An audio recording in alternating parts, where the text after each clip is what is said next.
Hello and welcome to ILTV's Israel Daily. I'm Aaron Porras. And I'm Natasha Kircha. Coming up in today's newscast, Palestinian terrorists in Gaza continue attacking southern Israeli civilian communities. International soccer stars may be canceling their visit to Israel in the midst of the assaults. And we'll reveal some of the more heartwarming stories of how Israelis keep together in times of crisis.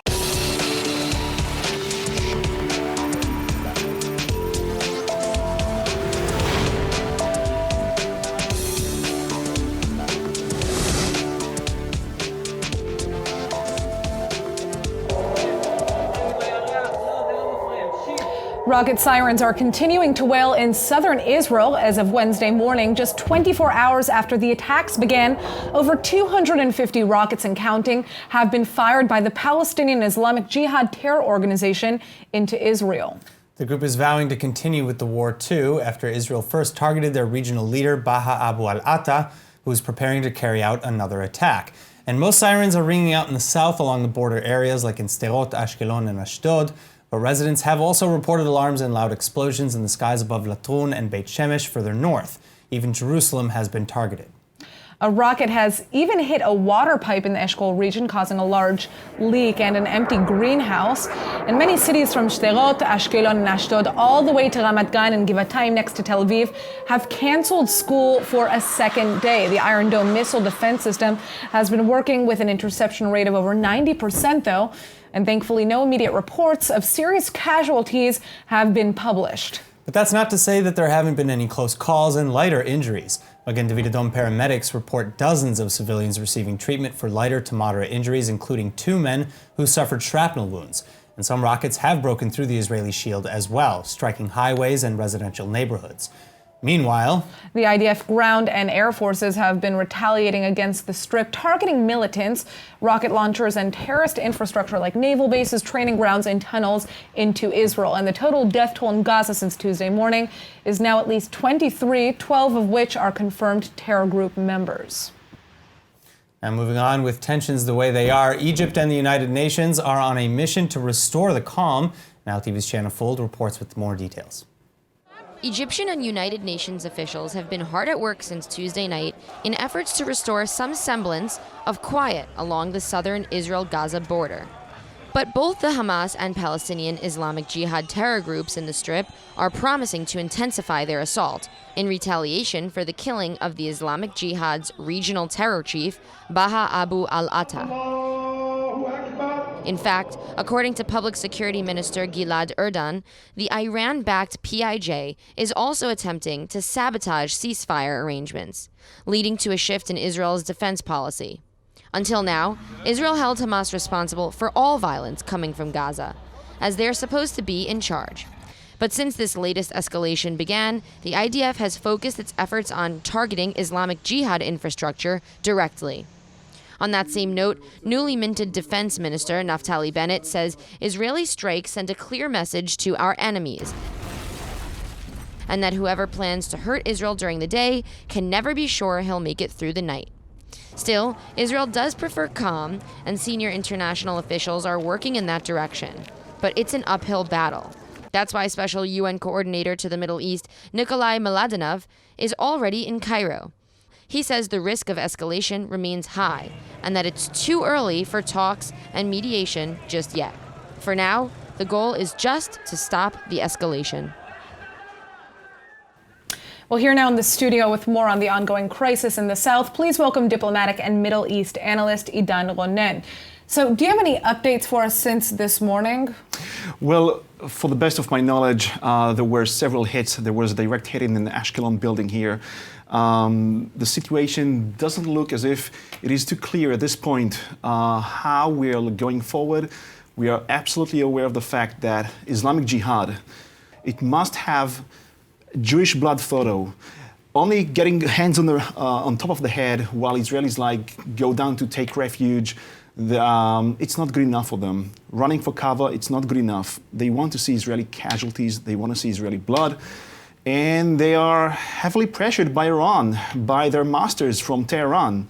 They wouldn't let go that easily.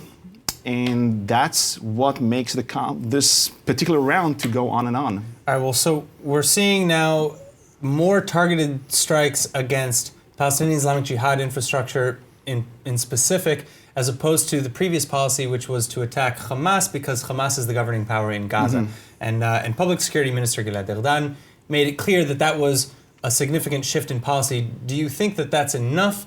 Do you think that Israel will maybe continue with that policy going forward, or is this kind of just a one-time thing where to fix this situation, we're going to go after the perpetrators themselves? I think, I'll be very honest with you, I think it is just one more indication of the Netanyahu government not to strive for any, decisive victory over Gaza. It is basically to contain the issue. So we're going from one round to another. Hamas is only targeted. The Palestinian terrorist organizations, they're only targeted, they're only hit, but they're not completely vanquished. If you ask me, I think in the long run, that basically Israel's deterrence is only getting backfired, because you have to see how, like, the world through Islamic eyes. We are very much used to see how the world looks our own Israeli or Jewish or Western eyes, but through Islamic eyes, ceasefires are only a timeout for rearming and regrouping, and that's why they'll never tire. If they're not vanquished for good, then they will keep grow stronger. They will keep further rearm themselves, and it's only a matter of time. That's for absolute sure thing. We're going to find ourselves in the next round in.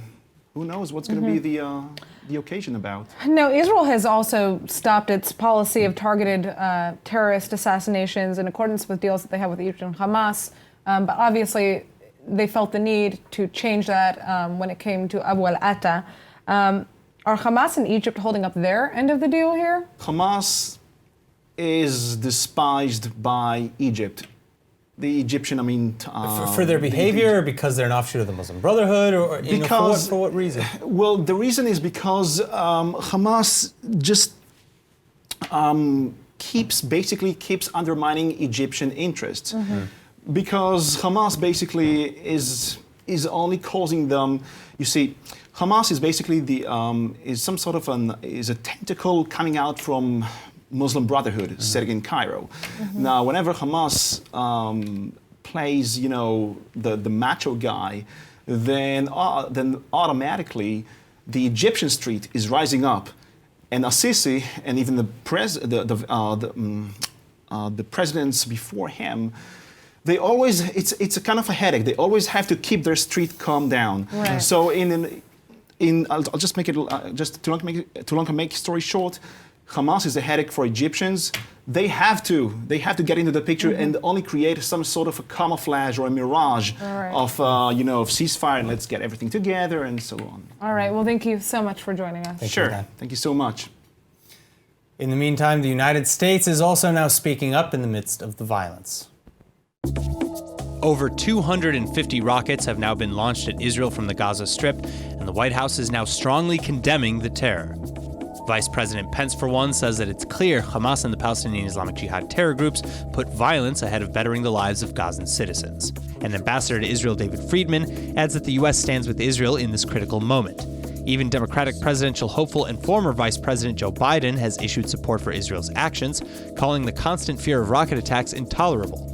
President Trump, on the other hand, largely refrained from directly discussing the recent escalations, saying only that there are a lot of things happening over there that aren't very good, while addressing an Orthodox Jewish event.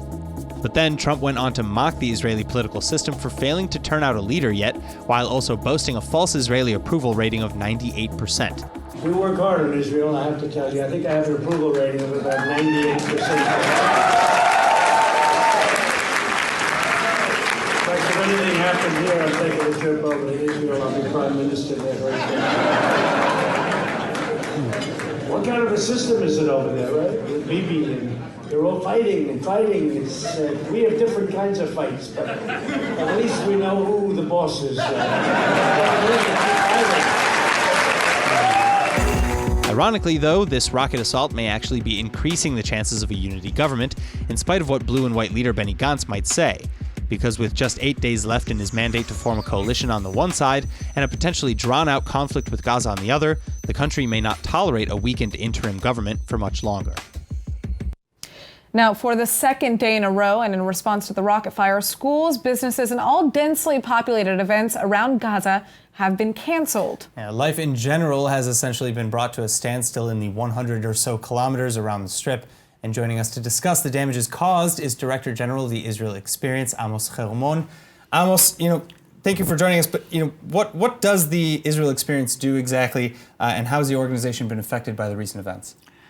The Israel Experience used to be called in the Jewish world as the long educational arm of the Jewish Agency. We are a subsidiary of the Jewish Agency, and after many years we have come to the conclusion that a meaningful, educational, valuable tour in Israel is actually strengthening the Jewish identity and the connection between the young generation in the diaspora to the Israeli society. So every year we bring between 30,000 to 35,000 students to Israel for short-term programs and for long-term programs.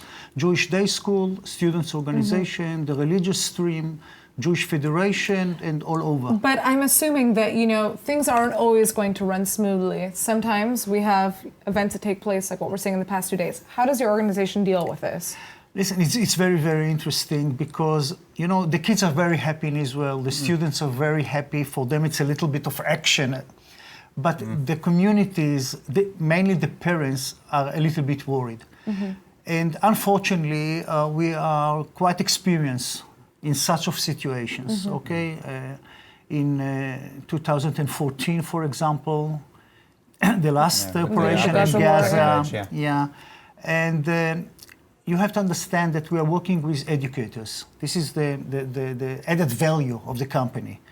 Educators, very experienced educators, and we know we have got the experience to teach them, to educate them, to explain them what's going on. Of course, our first priority is the safety and to take care after the kids. And we are on a daily basis touch with the parents, with the community, to tell them exactly what's going on. And we used to take the kids outside of the front line, of course.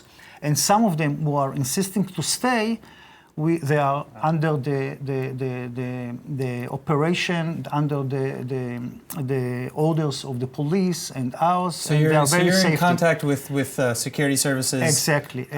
We've got our own situation room, the Jewish Agency situation room. I think what's interesting about having you come in to talk about this is the fact that, the way that Israelis deal with, spouts of violence like this is often very different than foreigners who come to visit, even new immigrants who aren't accustomed to being in this type of scenario.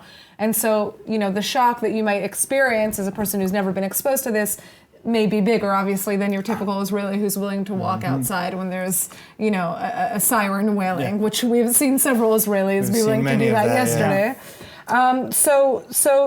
What do you do when it comes to kind of calming people? And I know that you have people, there are students who were in Rishon LeZion, which was affected, obviously, over the course of the last 2 days. Yes. I think that the preparation and the expectations, this is the most important thing.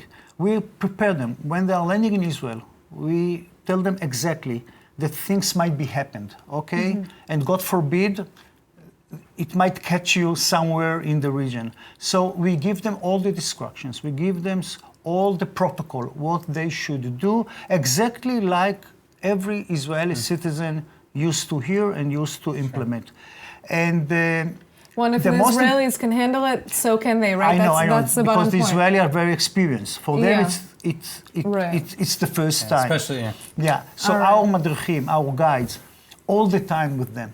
There is no one case that they are alone in the area without our madrichim. Our people are all the time with them, teach them and calm them down if something happened, sirens, clearly, stuff like people that. have been coming back for the Israel Experience for many years, so it's working. Thank you so much for joining us. Thank you very much. Now, the highly anticipated soccer friendly between Argentina and Uruguay that is supposed to be taking place on November 18th may be on the chopping block amidst the ongoing conflict with Gaza. And according to recent reports, that could mean no more Messi. ILTV's Nittany Manson has the story. After hundreds of rockets have been launched at Israeli cities and towns, the Kan public broadcaster has announced that it is postponing Israel's UEFA Cup qualifier against Poland. The game was set to take off in Jerusalem this Saturday, but Poland's team spokesperson Jakub Kwiatkowski says they are not familiar with this kind of situation and are unwilling to take chances with their players. But of course, if the violence started on Tuesday night continues into next week, it won't be just this game that gets the axe. In fact, one sports site even cites unnamed officials saying that Monday's scheduled friendly between Argentina and Uruguay could also be canceled. And that would be a great loss to the Israeli sports scene, as superstars Lionel Messi and Luis Suarez, among others, would likely cancel their appearances altogether. And this is possibly the highest level match ever held in Israel, with all 30,000 tickets being sold out. Also, if this game really does end up canceled, it would be the second time in just over a year that Argentina calls off a match in Israel over external pressures. Argentina called off a friendly against Israel in June 2018 due to BDS complaints, whereas now it's a more violent intimidation, but intimidation nonetheless. Well, in other news, the EU's High Court of Justice has just ruled that Israeli companies operating in the West Bank or Judea and Samaria must label their products as such. That means that all companies working in East Jerusalem, the West Bank, and the Golan Heights are in for a shock, and with their exports, more specifically to Europe. And the Israeli Foreign Ministry, for one, is already fighting back. Israel strongly rejects the recent ruling of the European Court of Justice, which has one aim and one aim only, and that is to signal out Israel and to apply double standards against it. זאת החלטה בזויה, אנחנו מגנים אותה. העם היהודי לא יסמן את עצמו שוב לדרישות אירופאיות. בשום מקום אחר בעולם לא יתבקש סימון, רק מישראל. יש כאן סממן של אנטישמיות. בחקלאות ובתעשייה, ביהודה שומרון ובקעת הירדן עובדים עשרות אלפי פועלים פלסטינים. מי שיפגע בעיקר מזה שהפסיקו לקנות ולרכוש מוצרים, זה בעיקר הפועלים הפלסטינים. All right, well, the decision follows a year-long appeal made by pro-Israel advocacy groups and companies like the Psagot Winery. And joining us now with more is the Psagot Winery CEO, Yaakov Berg. Yaakov, thank you for being with us today. Good evening. Now, first of all, Psagot, as I just mentioned, was one of the main plaintiffs in this case that appealed the decision originally in France to the EU High Court. After these results have come out, what are you feeling right now? Are you maybe even a little bit regretful? And tell us about why this was so important to you in the first place. I think it was important for us, first of all, because we have a winery and we are Israelis and we produce wine in the same place, the same land that Jews been producing wine for more than 4,000 years. Much long before Canada was exist, United States would exist, and you know what? Also before Europe. Yeah, fun fact for all of our viewers, exactly. We've been producing wine a lot longer. a lot longer. So first of all, it's important that we are Israelis and Jews, and we are very proud to be. And more than that, like, second generation to people that came from the Holocaust, we've been sure that the world will learn that to mark and label Jews differently than other people, those days are not coming back again. And it's really a shame to see that a court that called himself justice, court of justice, can say such a thing. What is Psagot's next move following this latest labeling ruling? And we'd also like to say, just for our viewers, the United States, the Department of Justice has come out and they've called this essentially support for the BDS movement, essentially supporting the boycott of the state of Israel. Condemned it as anti-Israel bias. First of all, we want to thank to our friends, to our allies in the United States that, like you just said, they are standing next to us and they see it like a boycott. And it's exactly like that. This is a boycott. It's not an information. The European call it customer information. We need to give information to the customer about the political, economic status of where the product coming from. Excuse me? Why not product that coming from Tibet that, it's written made in China, or for cream, or so many, there are more than 200 disputed territories around the globe. No one of them need to be labeled. They pick only one country, only one people, only the Jewish people. This is really unbelievable. And you ask about the next step. We are not going. This is only the beginning. This is not the end. We are going to fight that decision, that discrimination decision. We fight for our freedom, for our life, for more than 2,000 years. Europe known by discriminate Jews, by hate Jews, by sometimes also, kill Jews. So our situation today is very good. We have our own country, our own land, and we are very happy, and we're sure that we are going to win. In the long run, we are going to win. All right. Well, Yaakov Berg, CEO of Psagot Winery, thank you so much for joining us, and we will see how this ends up playing out. Thank you very much. Thank you. Okay, with all the bad news that we reported on throughout the last 2 days, some interesting things have happened, and they've been going absolutely viral online. Now ILTV's Emmanuel Kadosh is in the studio with us to give us all the details. Emmanuel. So give us positive news. We need something. Please. Like you said, it's been a stressful couple of days, to say the least. Very tense. Less so in Tel Aviv, just because, that's how Tel Aviv goes. So a lot of viral videos have been going around. The first one we're going to be talking about is the 2018 Eurovision winner Netta Barzilai surprising a couple at their wedding. Basically, this couple down in Beersheva were planning on minimizing the amount of people that were going to come to their wedding and kind of making it a little bit more intimate due to the security threat yesterday. Yeah, the IDF said that you can't have any more than like 100 people. And they were basically saying that's, she heard about the news. She ended up surprising them. I actually heard earlier today, she did her own makeup. She got her manager and they were like, get in the car, let's get going. And that's exactly what they did. She surprised them, performed. Everyone was shocked. They were shocked. They took a selfie in the middle. They were like, wow, how is this happening to me? Yeah. She's a huge star here.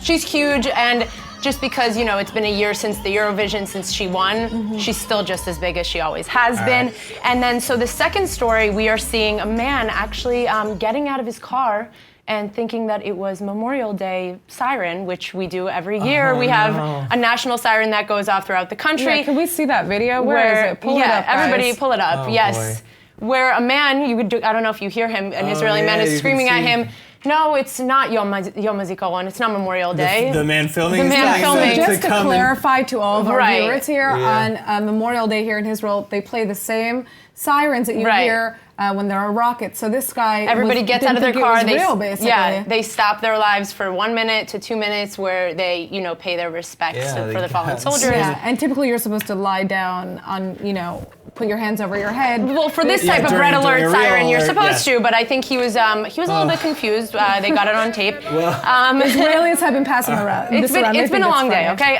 Moving on. Yes, the third video is of a man and his dog. They are he's trying to cover him during the red alert siren, and the dog is howling. I actually almost cried when I saw this video. It was really cute. It sounds like the dog was crying. I know Natasha's about to start crying herself. Yeah. It was a really cute and very emotional video, and it was just one of those things where it's just like, even the dogs feel the tension, you know what I mean? He's protecting his dog. I know, it was so cute.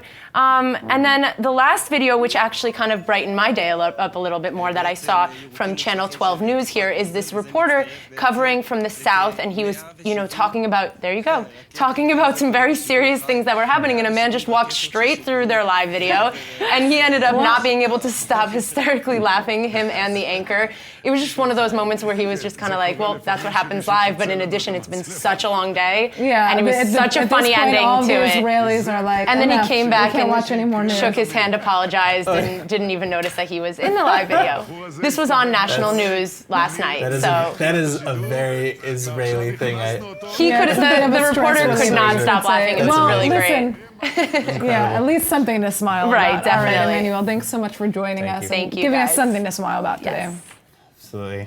All right, well, let's take a look at the weather forecast on that note. Tonight, you can expect partly cloudy skies and warm lows of between 65 and 72 or 18 and 22 degrees Celsius. And then tomorrow should be mostly clear as the unseasonable heat wave continues. Highs will hit between 87 and 90 degrees Fahrenheit or 31 and 33 degrees Celsius. All right, that's it for today's news. Today's exchange rate is 3.5 shekels to the American dollar. And for more news from ILTV, please like ILTV on Facebook and follow us on Instagram. I'm Aaron Porras. And I'm Natasha Kirchak. Thanks so much for watching.